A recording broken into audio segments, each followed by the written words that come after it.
Hi everybody, welcome to Zenfluent Maria. I'm Maria and today I prepared an amazing listening practice for you, which is best suited for intermediate students or higher in order to participate in this lesson. It is more a way to show you how to reach a more advanced level of English and how to improve your conversational skills. Before we get started, let me remind you to subscribe to this channel if you haven't already, in order for you not to miss any upcoming lessons from me. In this lesson, I chose 3 listening exercises. On your screen, you will see a text with gaps in it. I will read the text and you should try and fill in the gaps based on the words you hear from me. I will read each text once, but please feel free to pause and repeat as many times as you need. I highly recommend you to turn off the subtitles for this lesson because we don't want them to ruin your chances of attempting to answer the exercises. Also, please stop this video to get a paper and a pen to write the words down. Now, without further ado, let's begin. The first conversation we're going to practice is a phone conversation. We will start with an easier text so that we get this practice going. Hi Alice, it's John. How are you? Oh, hi John. I was just thinking about you. That's nice. I was wondering if you'd like to go to a movie tonight. Sure, I'd love to. What's playing? I was thinking about that new comedy, Marry Me. What do you think? Sounds great. Okay, I'll pick you up around 7:30. The movie starts at 9. See you then. Bye. How did you do? Let's look at the important vocabulary in this text, and you can also check your answers. Oh, hi, John. Notice the rising intonation here. Alice is excited to hear from John and is very pleased that he called her. I was wondering if you'd like to. This is a polite and indirect way of asking, do you want to? John seems to be nervous. Notice how the question goes up at the end, which shows that he is not overly confident. Sure, I'd love to means yes, I would love to. Notice that Alice is very enthusiastic and friendly.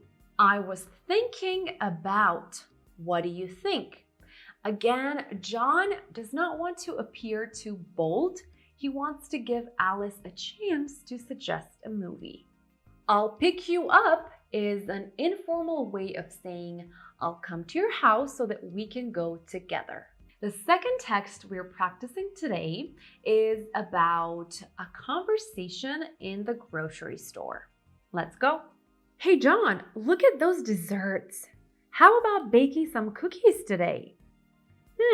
Yeah, that's a great idea. While we're here, let's pick up the ingredients. Okay, what do we need? The recipe calls for flour, sugar, and butter. Oh, and we also need eggs and chocolate chips. Why don't you get the dairy ingredients? You'll find those in the refrigerated section in the back of the store. I'll get the dry ingredients. They're in aisle 3. Great, let's meet at the checkout. Okay, see you there. Well, how did you do on the second one? Let's look at the vocabulary here. How about is a casual way to suggest doing an activity. Notice that how about is followed by an ing verb. How about going? How about seeing? Here, the phrasal verb pick up means to collect or to take. The recipe calls for is a way of saying the recipe says that we need. Here, the phrasal verb call for something means need something. Why don't you? This expression is used to ask someone to do something. Why don't you do this? Why don't you do that? Aisle. Notice the silent S in aisle. An aisle is an orderly lane in a grocery store with shelved products on both sides. Each aisle has a number so that it is easy to find what you need. How many did you have correct in the second text? Are you ready for the final one? Let's go. The last conversation I prepared for you is about formal greetings. Good morning, Professor Nicholas. How do you do? Good morning, Richard. I'm doing well. What about you? I'm great, thank you. This is my friend Emma. She's thinking about applying to this college. She has a few questions. Would you mind telling us about the process, please? Hello, Emma. It's a pleasure to meet you. I'm more than happy to speak with you. Please stop by my office next week. It's a pleasure to meet you, Professor. Thank you so much for helping us. Don't mention it. Hopefully, I will be able to answer your questions. And how was that final exercise? Let's go through the important vocabulary. How do you do? This phrase is a formal way to ask the question, how are you? So you say, how do you do? I'm doing well is the most appropriate way to answer when someone asks you, how are you? Thinking about applying. Here we have an interesting grammar structure with the phrase to think about plus the ing form of the verb. Here the phrasal verb think about refers when a person takes something into account or consideration when deciding on a possible action. I'm more than happy. Here the idiom to be more than happy expresses that someone is very pleased to do something. In this case, to speak to Emma.